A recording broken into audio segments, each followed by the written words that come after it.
전하, 지금 이 나라가 무너지고 있습니다. 그래도 오늘 밤 그 아이는 드리라. 내관의 목소리가 어둠 속에서 떨렸습니다. 촛불 하나가 바람에 흔들리고 덕수궁 함령전의 깊은 밤은 숨죽인 듯 고요했지요. 고종은 붓을 든 손을 잠시 멈추었습니다. 먹물이 화선지 위로 번지는 것도 아랑곳하지 않은 채 천천히 고개를 들었습니다. 황제의 눈가에는 깊은 주름이 패여 있었고 그 눈빛에는 세상의 모든 피로가 담겨 있는 듯 했습니다. 방 안에는 침향 냄새가 은은하게 퍼져 있었습니다. 명성황후가 살아있을 때 즐겨 피우던 향이었지요. 그녀가 떠난 지 10년이 넘었건만 고종은 여전히 그 향을 피웠습니다. 마치 그 향을 맡으면 그녀가 돌아올 것처럼, 마치 그 향 속에 그녀의 영혼이 깃들어 있는 것처럼. 경은 나라 걱정을 하고 짐은 오늘 밤 걱정을 하마. 각자 맡은 바가 다른 것이다. 내관은 고개를 더 깊이 숙였습니다. 무릎 꿇은 채 바닥을 바라보는 내관의 어깨가 미세하게 떨렸습니다. 이 한마디가 무엇을 의미하는지 그는 너무도 잘 알고 있었습니다. 나라가 풍전등화에 놓인 이 밤 황제께서는 국정이 아니라 다른 것을 생각하고 계셨던 것입니다. 성은이 망극하옵니다. 전하. 내관은 3번 절을 올리고 뒤로 물러났습니다. 문이 스르륵 닫히고 고종은 다시 혼자가 되었습니다. 이것이 바로 훗날 망국의 군주라 불리게 되는 고종의 가장 은밀하고도 위험한 선택을 예고하는 말이었습니다. 조약은 강제로 찍히고 외교 문서는 찢겼습니다. 열강의 칼끝이 조선 반도를 향해 겨눠지던 시기 황제의 방에서는 무슨 일이 벌어지고 있었을까요? 역사는 고종을 어떻게 기억해야 할까요? 시대의 희생자였을까요? 아니면 욕망을 다스리지 못한 군주였을까요? 오늘 우리는 교과서가 말하지 않았던 고종의 밤에 대해 이야기하려 합니다. 덕수궁의 촛불이 꺼지지 않았던 이유, 그 은밀한 역사의 뒤편을 한국사 충격실록과 함께 그날 그 사람의 이야기 속으로 들어가 보시지요. 오늘은 끝까지 보시면 그 진실을 알게 됩니다. 1900년 20번째 세기가 막 시작되던 해였습니다. 전 세계가 새로운 시대의 서막에 들떠 있을 때 조선의 하늘 아래에서는 먹구름이 점점 짙어지고 있었지요. 서양에서는 샴페인을 터뜨리며 새 세기를 축하했습니다. 파리에서는 만국 박람회가 열렸고 에펠탑에 불이 환하게 켜졌습니다. 그런데 조선은요? 조선에게 새 세기란 희망이 아니라 재앙의 서막이었습니다. 여러분, 잠시 상상해 보십시오. 이 땅 위로 2마리의 굶주린 짐승이 침을 흘리며 다가오고 있었습니다. 북쪽에서는 러시아의 검은 곰이 어슬렁어슬렁 내려오고 있었고 동쪽에서는 일본이라는 굶주린 늑대가 이빨을 갈고 있었습니다. 둘 다 조선을 노리고 있었지요. 그런데 정작 조선은 뭘 하고 있었을까요? 시베리아 횡단철도 들어보셨지요? 러시아가 시베리아 벌판을 가로질러 철도를 깔고 있었습니다. 왜 그랬을까요? 겨울에도 얼지 않는 항구가 필요했기 때문입니다. 블라디보스토크는 겨울에 꽁꽁 얼어붙었거든요. 그래서 러시아는 남쪽으로 눈을 돌렸습니다. 어디로요? 바로 조선 땅이었습니다. 한편 일본은 어땠을까요? 청일 전쟁에서 청나라를 이긴 뒤로 콧대가 하늘을 찔렀습니다. 불과 30년 전만 해도 사무라이들이 칼 차고 다니던 나라가 이제는 군함과 대포를 만들어내고 있었습니다. 메이지 유신이라고 들어보셨지요? 일본은 서양 것이라면 뭐든 배웠습니다. 군대도 학교도 공장도 전부 서양식으로 바꿨습니다. 그리고 이제 대륙으로 뻗어나가려 했습니다. 그런데 대륙으로 가려면 어디를 거쳐야 할까요? 네, 맞습니다. 조선이었습니다. 러시아도 조선을 원하고 일본도 조선을 원합니다. 그럼 조선은 어떻게 해야 했을까요? 러시아 편을 들까요? 일본 편을 들까요? 아니면 둘 다 물리칠까요? 안타깝게도 조선에게는 선택지가 없었습니다. 왜냐고요? 힘이 없었으니까요. 조선의 군대가 가진 건 화승총과 활이었습니다. 일본군이 가진 건 최신식 소총과 대포였고요. 싸워서 이길 수 있었을까요? 불가능했습니다. 조선은 그 사이에 놓인 먹잇감이었습니다. 아니, 이미 반쯤은 뜯어먹힌 사체에 가까웠지요. 청일 전쟁에서 일본이 청나라를 꺾은 후 조선의 운명은 더 이상 조선의 것이 아니었습니다. 열강들은 조선을 두고 체스판 위의 말처럼 이리저리 옮기고 있었습니다. 오늘은 러시아가 한 수 두고 내일은 일본이 한 수 두고 정작 조선 사람들은 자기 나라 운명을 구경만 해야 했습니다. 고종은 이 복잡한 국제 정세 속에서 줄타기를 해야 했습니다. 한번 발을 헛디디면 나락으로 떨어지는 그 아슬아슬한 줄 위에서 고종은 필사적으로 균형을 잡으려 했습니다. 여러분도 기억하실 겁니다. 아관파천이라고 명성황후가 시해된 뒤 고종이 러시아 공사관으로 도망친 사건 말입니다. 1년 동안 러시아 공사관에서 나라를 다스렸지요. 생각해 보십시오. 한 나라의 임금이 남의 나라 공사관에 숨어 살았습니다. 이게 말이 됩니까? 그런데 그렇게라도 하지 않으면 목숨을 부지할 수 없었습니다. 고종은 러시아를 등에 업고 일본을 견제하려 했습니다. 그러나 그것은 마치 호랑이를 피해 이리굴에 숨는 것과 같았지요. 러시아라고 조선을 도와주려고 했겠습니까? 천만에요. 러시아도 조선을 삼킬 생각이었습니다. 그냥 일본보다 한 발 늦었을 뿐이지요. 1904년 마침내 두 짐승이 서로 물어뜯기 시작했습니다. 러일 전쟁이 터진 것입니다. 그런데 전쟁터가 어디였는지 아십니까? 만주와 조선 북부였습니다. 남의 나라 땅에서 전쟁을 벌인 겁니다. 조선 땅 위에서 러시아군과 일본군이 피를 흘리며 싸우는데 정작 조선은 뭘 했을까요? 중립을 선언했습니다. 중립이라니요. 제 땅에서 남들이 싸우는데 중립이라니 이게 나라입니까? 고종의 가슴은 타들어갔습니다. 제 땅 위에서 남의 전쟁이 벌어지는데 어찌할 도리가 없다니 이것이 군주된 자의 수치가 아니고 무엇이겠습니까? 밤마다 북쪽에서 대포 소리가 들려온다는 보고를 받았습니다. 조선 백성들이 포화 속에서 죽어가고 있었습니다. 집을 잃고 피난길에 오르는 백성들, 전쟁통에 굶어 죽는 아이들. 그런데 임금은 아무것도 할 수 없었습니다.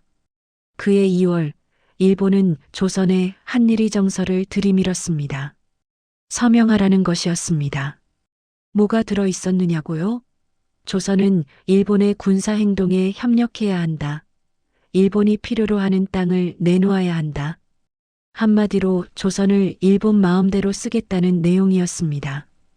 고종이 거부했을까요? 거부하고 싶었겠지요. 그런데 궁궐 밖에 일본군이 깔려 있었습니다. 거부하면 어떻게 될까요? 을미사변 때처럼 또 누가 죽을지 모르는 일이었습니다. 총칼 앞에서 국세를 찍는 손이 떨렸습니다. 조약의 먹물이 마르기도 전에 조선의 자주권은 또 한 조각 떨어져 나갔습니다. 그리고 1905년, 이번엔 더 큰 재앙이 닥쳤습니다. 을사조약입니다. 여러분, 을사조약이 뭔지 아시지요? 외교권을 빼앗긴 겁니다. 외교권이 뭐냐고요? 다른 나라와 교류할 수 있는 권리입니다. 그걸 빼앗기면 어떻게 됩니까? 더 이상 독립국이 아닌 겁니다. 껍데기만 남은 나라, 임금은 있으되 실권은 없는 나라가 된 것이지요. 조약이 체결되던 그 밤 궁궐 안에서는 통곡 소리가 새어나왔다고 합니다. 대신들이 울고 궁녀들이 울고 경비 서던 군사들까지 울었습니다. 장지연이라는 기자가 황성신문에 글을 실었습니다. 시일 야방성 대곡. 이날 목 놓아 우노라. 그 신문을 본 백성들도 함께 울었습니다. 전국 각지에서 의병이 일어났습니다. 맨손으로라도 일본과 싸우겠다며 산으로 들어간 사람들이 있었습니다. 자, 여러분. 여기서 질문 하나 드리겠습니다. 나라가 이 지경인데 임금은 뭘 하고 있었을까요? 밤새 나라 걱정에 잠 못 이루고 있었을까요? 대책을 세우느라 대신들과 밤새 회의를 했을까요? 그런데 이상한 일이 있었습니다. 나라가 기울어도 덕수궁 함령전의 밤은 꺼지지 않았습니다. 을사조약 이후에도 헤이그 밀사 파견 이후에도 고종의 침전에는 촛불이 밤새 타올랐습니다. 여러분, 이상하지 않습니까? 나라가 망해가는데 임금의 침전에 밤새 불이 켜져 있다니요. 무슨 일이 있었던 걸까요? 외부에서는 나라의 운명을 걱정하는 상소가 빗발쳤습니다. 충신들은 피눈물을 흘리며 글을 올렸습니다. 전하, 나라가 위급합니다. 전하, 일본을 막아야 합니다. 전하, 백성들이 죽어가고 있습니다. 그런데 그 상소들이 어떻게 됐을까요? 황제의 침전 안쪽에서는 다른 종류의 한숨이 흘러나오고 있었습니다. 낮에 고종은 일본의 압박과 싸워야 했습니다. 통감 이토 히로부미가 아련을 요청하면 만나야 했고 그의 요구를 들어야 했습니다. 여러분, 이토 히로부미 아시지요? 조선을 집어삼킨 원흉입니다. 그자가 고종을 어떻게 대했는지 아십니까? 황제를 황제로 대하지 않았습니다. 마치 부하 직원 다루듯이 했습니다. 이토가 들어오면 고종은 자리에서 일어나야 했습니다. 천자의 나라 황제가요. 이토가 뭔가를 요구하면 고종은 고개를 끄덕여야 했습니다. 거절하면 어떻게 됐을까요?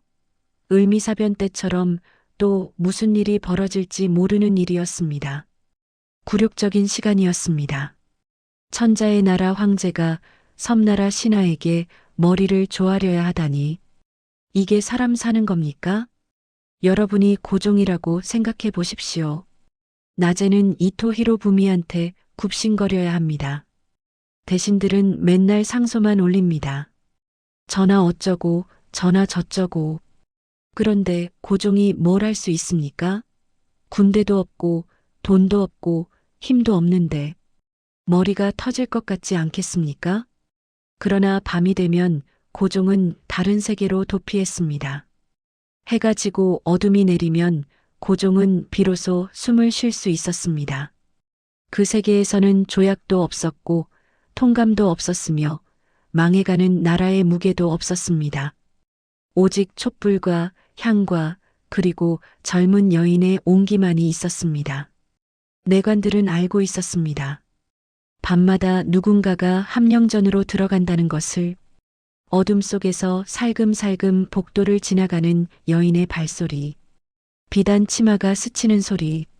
내관들은 못 본 척했습니다. 아는 척했다가는 목이 달아날 테니까요. 궁녀들도 알고 있었습니다. 전하의 총애를 받는 이가 또 생겼다는 것을. 궁녀들 사이에서 수군거림이 퍼졌습니다. 이번에는 누구래? 김상국네 조카딸이래. 나이가 몇이래? 17이래. 아이고, 전하께서도 참. 그러나 그 수군거림도 함령전 문턱은 넘지 못했습니다.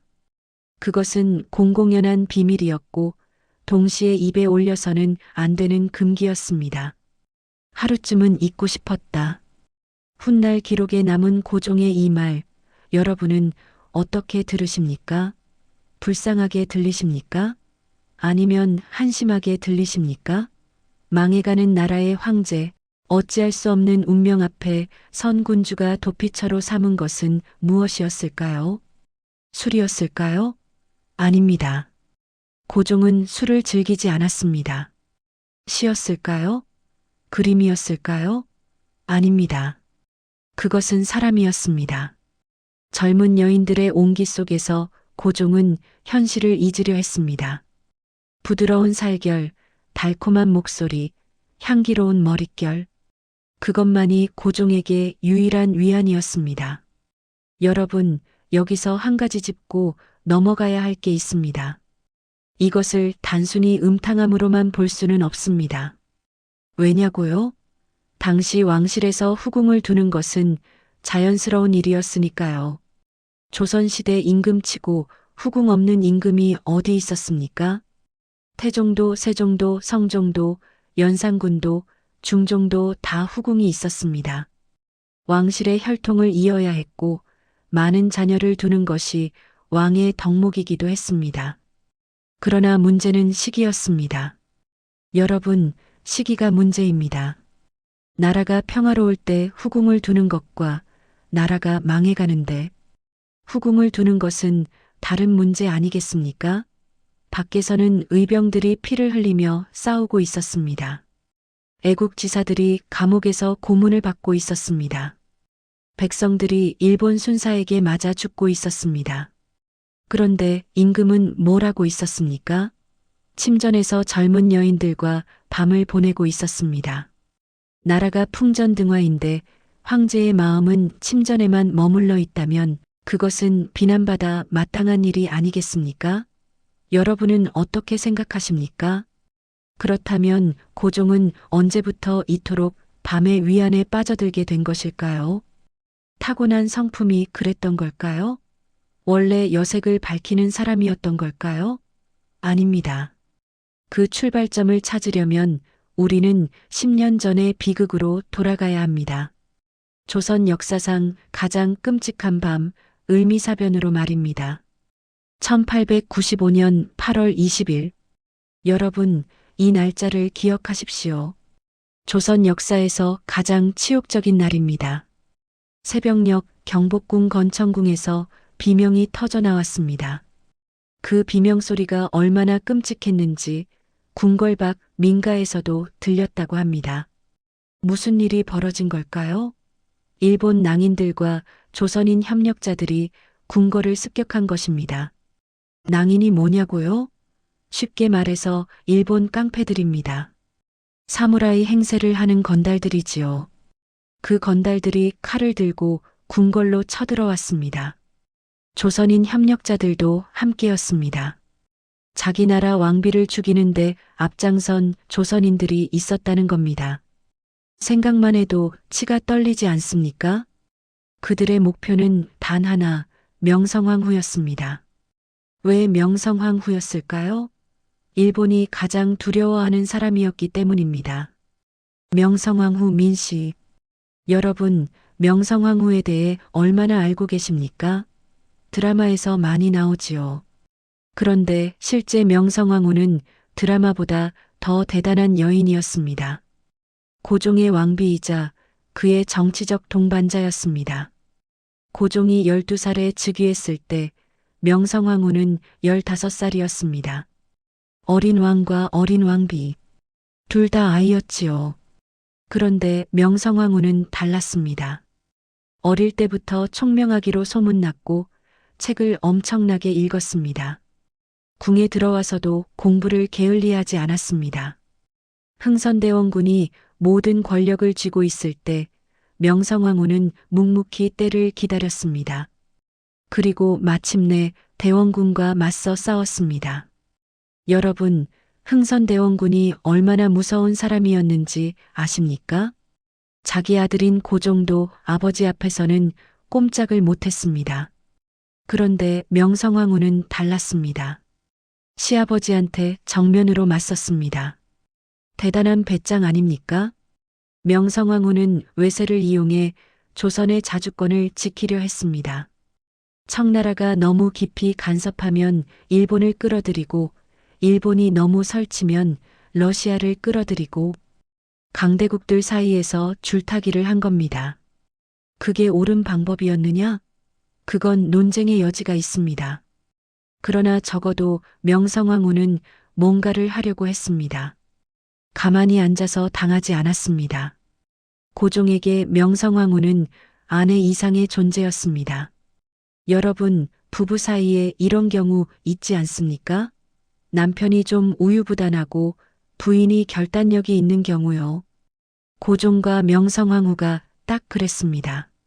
고종이 우물쭈물할 때 명성황후가 결정을 내렸습니다. 고종이 흔들릴 때 명성황후가 잡아줬습니다. 정치적 조언자이자 함께 고난을 헤쳐나갈 동지였습니다. 그런 명성황후가 일본의 칼에 쓰러졌습니다. 을미사변이라 불리는 이 참극에서 황후는 궁녀들 사이에 숨어 있다가 끌려나와 시해당했습니다. 여러분, 그 장면을 상상해 보십시오. 새벽에 갑자기 괴한들이 들이닥칩니다. 칼을 든 사내들이 우르르 몰려옵니다. 궁녀들이 비명을 지릅니다. 황후는 궁녀들 사이에 숨습니다. 똑같은 옷을 입고 똑같이 머리를 닦고 누가 황후인지 모르게. 그런데 누군가가 손가락질을 했습니다. 저기 저 여자가 황후다. 배신자가 있었던 겁니다. 황후는 끌려 나왔습니다. 그리고 칼에 찔렸습니다. 한 번이 아닙니다. 여러 번. 일본 낭인들이 돌아가며 칼을 휘둘렀습니다. 시신은 불태워졌고 유해조차 제대로 수습되지 못했습니다. 여러분, 이게 말이 됩니까? 한 나라의 황후가 궁궐에서 외국인들에게 살해당하고 시신이 불태워졌습니다. 세계 역사상 이런 일이 또 있었습니까? 전대미문이 치욕입니다. 고종은 그날 밤 모든 것을 잃었습니다. 아내를 잃었습니다. 20년을 함께한 반려자를, 동반자를 잃었습니다. 정치적 결정을 함께 내리던 파트너를, 그리고 방패를 잃었습니다. 자신의 나약함을 감출 수 있는 방패를. 여러분, 솔직히 말씀드리겠습니다. 고종은 강한 임금이 아니었습니다. 우유부단했고 결단력이 부족했습니다. 그런데 명성황후가 있을 때는 괜찮았습니다. 황후가 대신 결정해줬으니까요.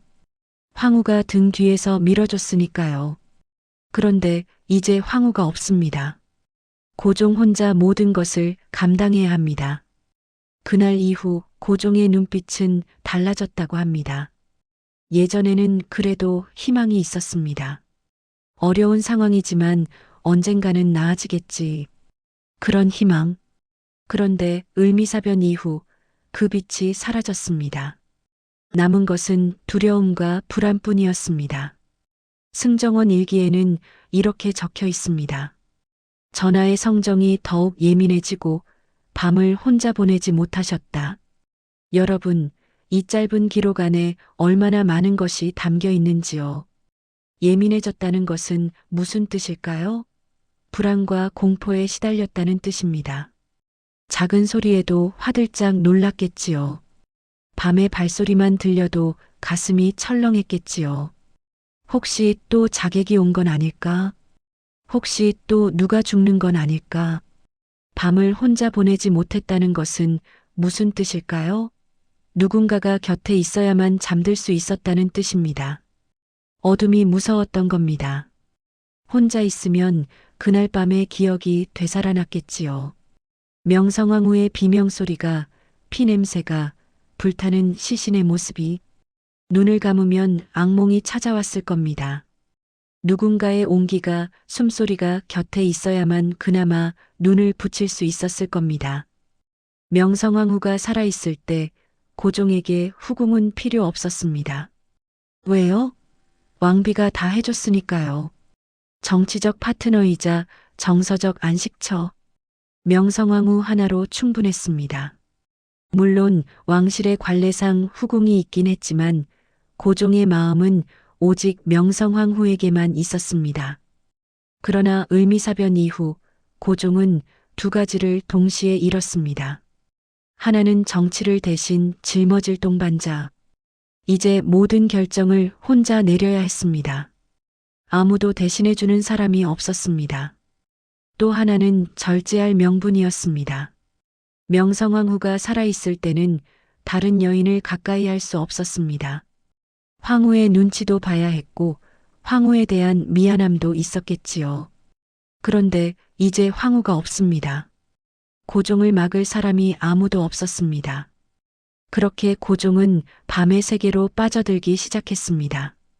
이때부터 후궁의 의미가 달라졌습니다. 왕실의 혈통을 잇기 위한 제도적 존재에서 황제의 불안을 달래는 도구로 변해버린 것입니다. 젊은 여인들이 함령전으로 불려 들어갔습니다. 처음에는 1명, 2명, 그러다 점점 더 자주, 점점 더 많이 궁녀들 사이에서 수군거리는 소리가 들려왔습니다. 또 새로운 낭자가 전하의 부름을 받았다더라. 이번에는 17이래. 아직 꽃도 피지 않은 것이. 나라꼴이 저러한데 전하께서는 어찌. 늙은 상궁들은 고개를 저으며 한숨을 쉬었습니다. 그러나 그 한숨 소리는 함령전 문턱을 넘지 못했습니다. 여러분은 어떻게 생각하십니까? 을미사변 이후 고종의 이런 변화를 비난해야 할까요? 아니면 연민해야 할까요? 어쩌면 둘 다일지도 모릅니다. 고종은 비극의 피해자였지만 동시에 자신의 비극에 취해 더 큰 비극을 불러온 장본인이기도 했으니까요. 명성황후가 죽은 지 10년이 지났습니다. 그런데도 덕수궁의 밤은 꺼지지 않았습니다. 나라는 무너지고 있었지만 황제의 침전에서는 다른 세계가 펼쳐지고 있었습니다. 함령전으로 향하는 복도, 어둠 속에서 한 여인의 발자국 소리가 들려옵니다. 화려한 당의를 입은 젊은 후궁이 고개를 숙인 채 걸어가고 있습니다. 분홍빛 땅의 위로 자주색 치마가 살랑거리고 옥비녀가 달빛에 은은하게 빛납니다. 앞에서 내관이 등불을 들고 길을 밝히고 뒤에서는 또 다른 내관이 호위하듯 따릅니다. 여인의 볼은 수줍음으로 붉게 물들어 있습니다. 처음 전하의 부름을 받은 것이었으니까요. 심장이 두근거렸습니다. 영광스러운 일이라고들 했습니다. 전하의 총애를 받으면 가문의 영광이라고. 그러나 왠지 가슴 한편이 먹먹했습니다. 함령전 문이 열렸습니다. 촛불이 은은하게 타오르고 침전 안에서 어떤 향내가 흘러나왔습니다. 침향과 사향이 섞인 듯한 묘하게 달콤하면서도 무거운 향기. 여인은 살며시 안으로 들어갔습니다. 전하, 부르셨사옵니까? 고종의 눈이 여인을 훑었습니다. 피곤함과 고독, 그리고 무언가에 대한 갈망이 뒤섞인 눈빛이었습니다. 황제는 손을 내밀었습니다. 여인이 조심스럽게 다가갔습니다. 그리고 그날 밤 함령전의 촛불은 새벽녘까지 꺼지지 않았습니다. 이것이 고종의 일상이었습니다. 낮에는 일본의 압박에 시달리고 밤에는 젊은 여인들의 온기로 상처를 덧내는 나날. 명성황후를 잃은 고통을 어루만지려 했지만 그 방법은 결국 더 큰 상처를 만들어가고 있었습니다. 밤이 깊어갈수록 함령전 안의 공기는 더욱 무거워졌습니다. 촛불이 하나둘 꺼지고 마지막 남은 촛불 하나가 흔들거렸습니다. 고종은 젊은 후궁의 어깨에 손을 얹은 채 창밖을 바라보았습니다. 달빛이 궁궐 기와지붕 위로 쏟아지고 있었습니다. 저 달은 명성황후가 살아있을 때도 저기 있었지요. 고종은 생각했습니다. 그녀와 함께 달을 바라보던 밤이 있었습니다. 정치 이야기를 나누다가 문득 창밖을 바라보면 같은 달이 떠 있었습니다.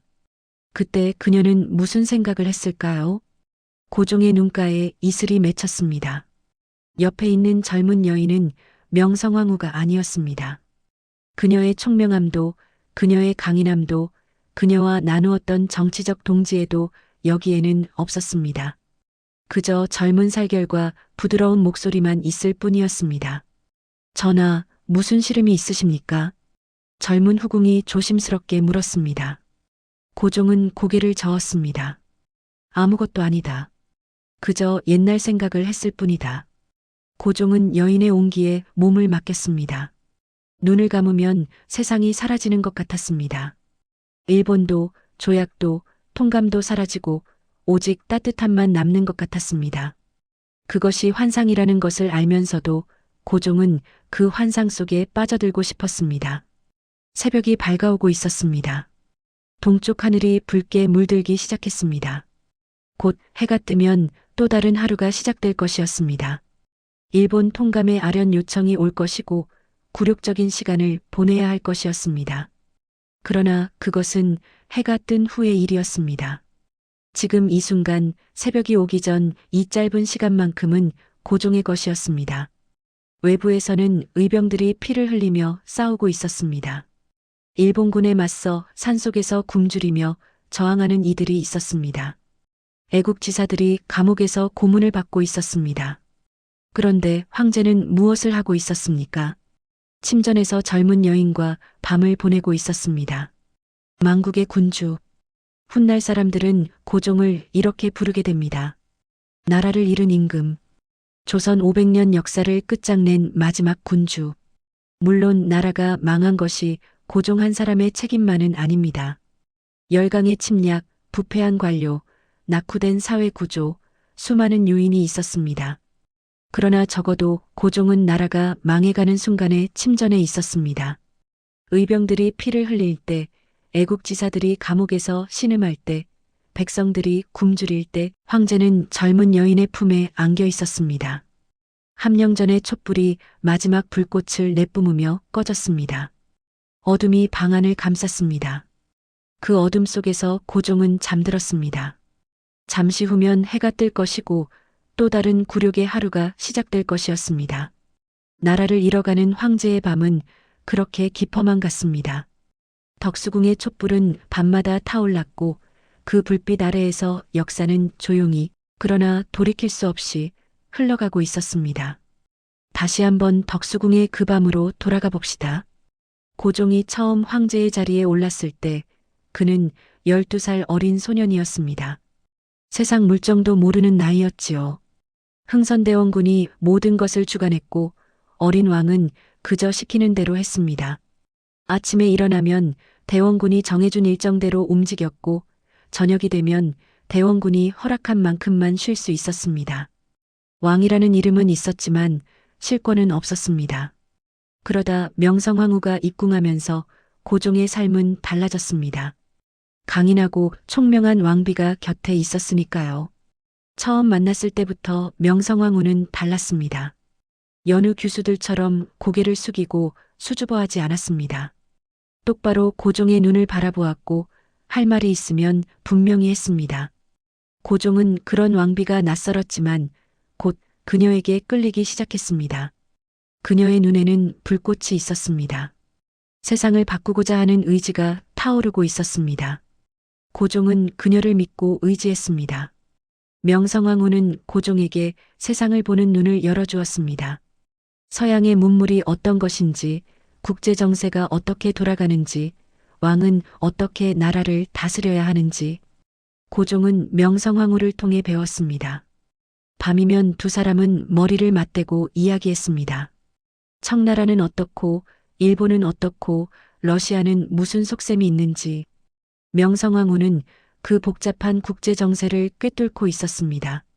두 사람은 정치적 동지였고 서로를 보완하는 파트너였습니다. 고종이 우유부단할 때면 명성황후가 결단을 내렸고 명성황후가 너무 급하게 나아갈 때면 고종이 제동을 걸었습니다. 서로가 서로에게 없어서는 안 될 존재였습니다. 궁중에서는 둘 사이를 시기하는 자들도 있었지만 그들은 개의치 않았습니다. 함께라면 무엇이든 할 수 있다고 믿었습니다. 흥선대원군과의 권력 다툼에서도 명성황후가 앞장섰습니다. 대원군은 쇄국 정책을 고집했습니다. 서양 오랑캐와는 상종할 수 없다. 문을 걸어 잠그고 우리끼리 살면 된다고 주장했습니다. 그러나 명성황후의 생각은 달랐습니다. 세상이 변하고 있는데 혼자만 문을 닫고 있으면 결국 문이 부서질 것이라고 했습니다. 문호를 개방해야 한다. 서양의 기술을 배워야 한다. 그래야만 살아남을 수 있다고 주장했습니다. 물론 그 과정에서 외세를 끌어들인 것은 훗날 비판받는 부분이지만 당시로서는 어쩔 수 없는 선택이었습니다. 힘이 없는 나라가 살아남으려면 강한 나라의 힘을 빌려야 했으니까요. 청나라의 힘을 빌려 대원군을 몰아내고 일본의 힘을 빌려 개혁을 추진했습니다. 그러다 일본이 너무 깊이 들어오면 러시아를 끌어들여 견제했습니다. 위태로운 줄타기였습니다. 그러나 약소국이 살아남으려면 그렇게라도 해야 했습니다. 고종은 명성황후 덕분에 군주로서 성장할 수 있었습니다. 처음에는 아무것도 모르는 소년이었지만 명성황후 곁에서 하나씩 배워나갔습니다. 신하들을 다루는 법, 외교 문서를 읽는 법, 결정을 내리는 법. 그녀가 없었다면 고종은 평생 흥선대원군의 그림자로 살았을지도 모릅니다. 허수아비 왕으로 아버지가 시키는 대로만 하는 꼭두각시로 살았을지도 모릅니다. 그런 명성황후를 잃은 것입니다. 을미사변 1895년 음력 8월 20날 일본 낭인들이 경복궁에 난입했습니다. 그들은 명성황후의 처소로 곧장 달려갔습니다. 칼을 휘두르며 궁녀들을 쓰러뜨렸습니다. 그리고 명성황후를 찾아냈습니다. 왕비는 도망치지 않았습니다. 당당하게 그들 앞에 섰습니다. 그것이 마지막이었습니다. 을미사변의 충격은 상상을 초월했습니다. 눈앞에서 아내가 칼에 찔려 죽는 것을 보아야 했으니까요. 고종은 아무것도 할 수 없었습니다. 손가락 하나 까딱하지 못했습니다. 호위무사들은 이미 제압당했고 대신들은 숨어버렸습니다. 고종은 그저 바라볼 수밖에 없었습니다. 사랑하는 아내가, 정치적 동지가, 세상에서 가장 믿었던 사람이 칼에 찔려 쓰러지는 것을. 그 후 고종은 변했습니다. 완전히 다른 사람이 되었습니다. 예전에는 명성황후와 함께 나라의 미래를 논의했지만 이제는 혼자였습니다. 결정을 내려야 하는데 의논할 사람이 없었습니다. 옆자리가 비어 있었습니다. 그 빈자리가 너무 컸습니다. 손을 뻗으면 닿을 것 같은데 아무것도 잡히지 않았습니다. 밤마다 악몽에 시달렸습니다. 명성황후가 피를 흘리며 쓰러지는 꿈을 꾸었습니다. 꿈속에서 고종은 달려가려 했습니다. 그러나 발이 움직이지 않았습니다. 명성황후가 손을 뻗었습니다. 살려달라고, 왜 구해주지 않느냐고. 그 눈빛이 고종을 찔렀습니다. 깨어나면 온몸이 땀으로 젖어 있었습니다. 심장이 터질 듯이 뛰었습니다. 다시 잠들 수가 없었습니다.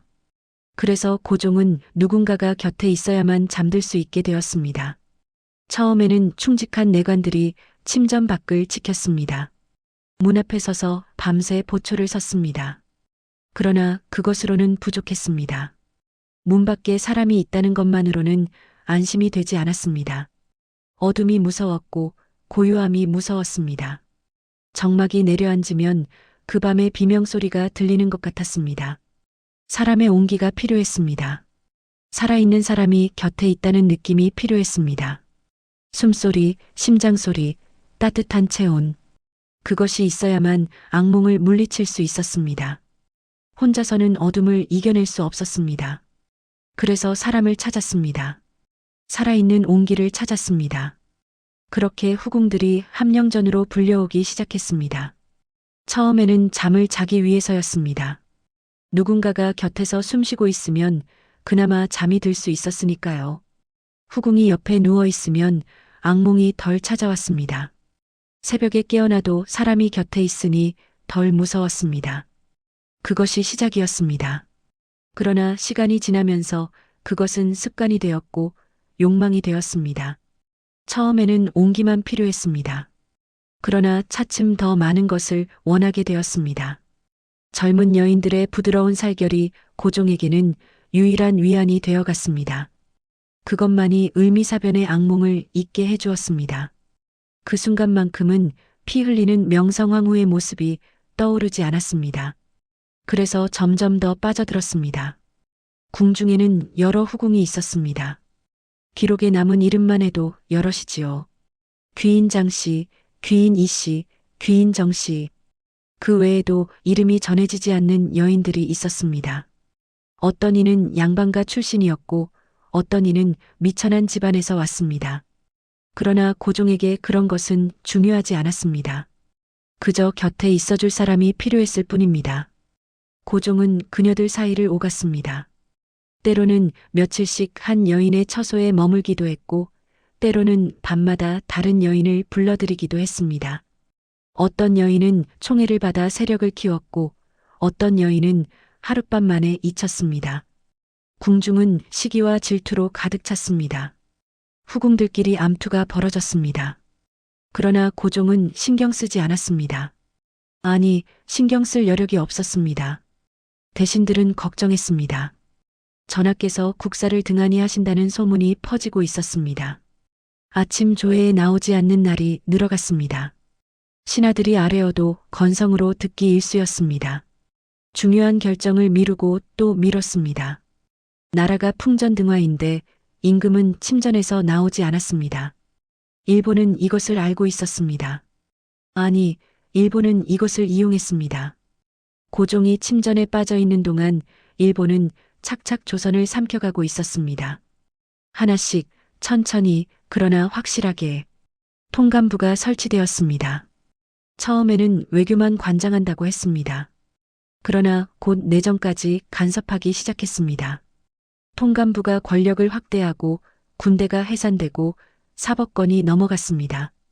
대한제국의 군대가 해산되던 날 병사들은 울었습니다. 칼을 빼앗기고 군복을 벗어야 했습니다. 일부는 저항했습니다. 서울에서 시가전이 벌어졌습니다. 그러나 일본군의 화력을 당해낼 수 없었습니다. 살아남은 병사들은 산으로 들어갔습니다. 의병이 되었습니다. 고종이 알아차렸을 때는 이미 늦었습니다. 나라가 조금씩 잘려나가고 있었는데 고종은 그것을 막지 못했습니다. 막으려 했을 때는 이미 손에 남은 것이 없었습니다. 군대도 없고 돈도 없고 힘도 없었습니다. 있는 것이라고는 황제라는 이름뿐이었습니다. 그마저도 곧 빼앗기게 될 처지였습니다. 물론 고종도 저항했습니다. 헤이그 밀사 파견이 대표적이지요. 1907년 고종은 비밀리에 3명의 밀사를 네덜란드 헤이그로 보냈습니다. 그의 헤이그에서 만국평화회의가 열리고 있었습니다. 세계 각국 대표들이 모여 평화를 논의하는 자리였습니다. 고종은 이 기회를 놓치고 싶지 않았습니다. 만국평화회의에 참석해서 을사조약의 부당함을 알리라는 것이었습니다. 을사조약은 1905년에 일본이 강제로 맺게 한 조약이었습니다. 대한제국의 외교권을 빼앗는 조약이었습니다. 고종은 서명하지 않았습니다. 그러나 일본은 대신들을 협박하여 조약을 통과시켰습니다. 고종은 이 조약이 무효라는 것을 세계에 알리고 싶었습니다. 이상설, 이준, 이휘종 3명의 밀사가 선발되었습니다. 이상설은 전직 관료였고 이준은 검사 출신이었으며 이휘종은 러시아어와 프랑스어에 능통한 젊은 외교관이었습니다. 그들은 목숨을 걸고 바다를 건넜습니다. 발각되면 죽음이었습니다. 일본이 눈에 불을 켜고 감시하고 있었으니까요. 그러나 일본의 방해로 밀사들은 회의장에 들어가지도 못했습니다. 일본은 이미 손을 써놓았습니다. 대한제국은 외교권이 없으니 회의에 참석할 자격이 없다고 주장했습니다. 열강들은 일본의 손을 들어주었습니다. 밀사들은 회의장 문 앞에서 쫓겨났습니다. 복도에서 호소문을 나눠주었지만 아무도 거들떠보지 않았습니다. 이주는 분을 참지 못하고 그곳에서 순국했다고 전해집니다. 정확한 사인은 알려지지 않았습니다. 자결했다는 설도 있고 분노로 인해 병이 악화되어 죽었다는 설도 있습니다. 어찌되었든 이주는 헤이그의 이국 땅에서 눈을 감았습니다. 조국을 구하지 못한 채 아무것도 이루지 못한 채 그의 시신은 헤이그에 묻혔습니다. 비보를 들은 고종은 망연자실했습니다. 마지막 희망마저 사라진 것이었습니다. 세계 열강들에게 호소하면 일본을 막을 수 있을 거라고 생각했습니다. 그러나 세계는 대한제국에 관심이 없었습니다. 작은 나라가 큰 나라에 먹히는 것은 당연한 일이라고 여겼습니다. 양육강식? 그것이 그 시대의 논리였습니다. 일본은 이것을 빌미로 고종을 압박했습니다. 밀사 파견의 책임을 물어 퇴위하라는 것이었습니다. 일본 입장에서 고종은 골칫거리였습니다. 언제 또 무슨 일을 꾸밀지 모르는 위험한 존재였습니다. 아예 제거해버리고 싶었지만 명분이 없었습니다. 그래서 퇴위를 선택했습니다. 1907년 7월 고종은 결국 황제 자리에서 물러나야 했습니다. 덕수궁 중화전에서 퇴위식이 열렸습니다. 고종은 무표정한 얼굴로 앉아 있었습니다. 아들 순종에게 황위를 물려준다는 조서가 낭독되었습니다. 고종은 아무 말도 하지 않았습니다. 할 말이 없었습니다. 아니, 할 수 있는 말이 없었습니다. 아들 순종에게 황위를 물려주었지만 그것은 형식에 불과했습니다. 순종은 어릴 적 독살 시도로 몸이 상해 있었습니다. 건강이 좋지 않았고 의지도 약했습니다. 황제의 일을 감당할 수 없었습니다. 실권은 모두 일본에 있었습니다. 통감 이토 히로부미가 모든 것을 좌지우지했습니다. 순종은 허수아비였습니다. 아버지 고종이 그랬던 것처럼 퇴위 후에도 고종의 밤은 계속되었습니다. 아니, 더 깊어졌다고 해야 할 것입니다. 황제일 때는 그래도 국사가 있었습니다. 신하들을 만나야 했고 결정을 내려야 했습니다. 바쁜 와중에도 짬을 내서 침전으로 향했습니다. 그러나 이제는 할 일이 없었습니다. 아무도 고종을 찾지 않았습니다. 황제의 자리에서 물러난 고종에게 남은 것은 아무것도 없었습니다. 권력도 희망도 미래도 친구도 없었습니다. 신하들은 새 황제에게 붙었고 옛 동지들은 뿔뿔이 흩어졌습니다. 남은 것은 빈 궁궐뿐이었습니다. 오직 덕수궁의 작은 침정과 그곳을 지키는 내관들과 밤마다 불려오는 여인들만이 있었습니다. 고종은 덕수궁의 유폐된 신세가 되었습니다. 바깥 세상으로 나갈 수 없었고 외부 사람을 만날 수도 없었습니다. 일본의 감시가 철저했습니다. 덕수궁 주변에는 일본 경찰이 배치되어 있었습니다. 출입하는 사람은 모두 검문을 받았습니다. 고종의 일거수일투족이 보고되었습니다. 그래도 밤만큼은 고종의 것이었습니다. 적어도 침전 안에서만큼은 일본의 눈이 미치지 않았으니까요. 촛불을 끄고 어둠 속에 누우면 그곳은 고종만의 세계였습니다. 바깥 세상이 아무리 무너져도 이 작은 공간만큼은 고종의 것이었습니다. 그래서 더 집착했는지도 모릅니다. 그렇게 10년의 세월이 흘렀습니다. 긴 시간이었습니다. 그러나 고종에게는 하루하루가 똑같았습니다.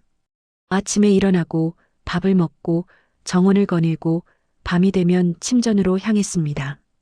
똑같은 일상의 반복. 그 안에서 세월이 흘러갔습니다. 바깥 세상에서는 많은 일이 일어났지만 고종은 알지 못했습니다. 1910년 대한제국은 완전히 일본에 병합되었습니다. 경술국치 8월 29일 순종은 일본에 나라를 넘기는 조약에 서명했습니다. 2000년 역사의 나라가 지도에서 사라졌습니다. 대한제국은 일본의 식민지가 되었습니다. 조선이라는 이름이 다시 붙었습니다. 그러나 그것은 예전의 조선이 아니었습니다. 고종은 그 소식을 들었을 때 무슨 생각을 했을까요? 기록은 남아있지 않습니다. 다만 고종이 크게 탄식했다는 이야기가 전해집니다. 그러나 그뿐이었습니다. 울지도 않았고 분노하지도 않았습니다. 아마도 아무 생각도 할 수 없었을 것입니다. 이미 오래전에 모든 것을 포기한 사람처럼 될 대로 되라는 심정이었을지도 모릅니다. 그리고 1919년 고종은 갑자기 세상을 떠났습니다. 1월 21일 새벽 고종은 덕수궁 함령전에서 숨을 거두었습니다. 향년 68세. 공식 사인은 뇌일혈이었습니다. 그러나 사람들은 믿지 않았습니다. 독살설이 퍼졌습니다. 일본이 고종을 독살했다는 소문이었습니다. 고종이 죽기 직전까지 건강했다는 증언이 있었습니다. 그런데 갑자기 쓰러져 죽었습니다. 죽기 전에 마신 음료에 독이 들어 있었다는 이야기가 돌았습니다. 시신이 부풀어 올랐다는 이야기도 있었습니다. 그 진위는 아직도 밝혀지지 않았습니다. 일본은 자연사라고 주장했습니다. 그러나 증거를 제시하지는 못했습니다. 부검도 제대로 이루어지지 않았습니다. 어쩌면 영원히 밝혀지지 않을 것입니다. 역사의 미제로 남을 것입니다. 고종의 죽음은 3.1 운동의 도화선이 되었습니다. 백성들은 분노했습니다. 황제가 독살당했다는 소문에 울분을 터뜨렸습니다. 3월 3일 고종의 장례식이 예정되어 있었습니다. 전국에서 사람들이 서울로 모여들었습니다. 표면적으로는 장례에 참석하기 위해서였습니다. 그러나 속마음은 달랐습니다. 백성들은 고종의 장례식에 모여들었고 그것은 독립만세 운동으로 번져나갔습니다. 1919년 3월 1일 온 나라에서 독립만세 소리가 울려 퍼졌습니다. 탑골공원에서 독립선언서가 낭독되었습니다. 사람들은 거리로 쏟아져 나왔습니다. 대한 독립만세. 그 함성이 하늘을 찔렀습니다. 일본 경찰이 총을 쏘았지만 사람들은 물러서지 않았습니다. 고종은 죽어서야 나라를 위해 무언가를 한 셈이었습니다. 살아서는 나라를 지키지 못했습니다. 오히려 나라가 망하는 것을 지켜보아야 했습니다. 그러나 죽음으로써 백성들의 마음에 불을 지폈습니다. 그 불이 3.1 운동으로 타올랐습니다. 비록 독립을 이루지는 못했지만 그 정신은 이어졌습니다. 역사는 고종을 어떻게 기억해야 할까요? 비극의 희생자? 맞습니다. 고종은 분명시대의 희생자였습니다. 12살에 왕위에 올라 주변 강대국들의 틈바구니에서 휘둘렸습니다. 아내를 눈앞에서 잃었고 나라를 빼앗겼습니다. 누구라도 무너질 만한 일들이었습니다. 그러나 동시에 책임자이기도 했습니다. 나라가 망해가는 순간에도 멈추지 못한 욕망, 그것이 고종을 망국의 군주로 만들었습니다. 침전에 빠져 있는 동안 일본은 나라를 삼켰습니다. 정신을 차렸을 때는 이미 늦었습니다. 물론 고종 혼자서 일본을 막을 수는 없었을 것입니다. 그러나 적어도 더 싸울 수는 있지 않았을까요? 오늘 우리는 고종의 밤에 대해 이야기했습니다. 덕수궁의 촛불이 꺼지지 않았던 이유, 그 은밀한 역사의 뒤편을 들여다보았습니다. 황제의 욕망과 나라의 운명이 어떻게 얽혀 있었는지 살펴보았습니다. 역사는 우리에게 많은 것을 가르쳐 줍니다. 리더의 선택이 얼마나 중요한지, 개인의 욕망이 어떻게 공동체에 영향을 미치는지, 다음 이야기에서는 고종의 욕망이 어떻게 나라를 더 깊은 수렁으로 몰아넣었는지 이야기하겠습니다. 후궁들 사이의 암투, 그리고 그 틈을 파고든 일본의 공작, 덕수궁 안에서 벌어진 권력 다툼의 실체를 파헤쳐 보겠습니다. 오늘 이야기가 흥미로우셨다면 좋아요와 구독 부탁드립니다. 한국사 충격실록은 여러분의 응원으로 만들어집니다. 댓글로 여러분의 생각도 남겨주세요. 고종은 시대의 희생자였을까요? 아니면 욕망을 다스리지 못한 군주였을까요? 여러분의 의견이 궁금합니다. 한국사 충격실록 다음 이야기에서 만나요.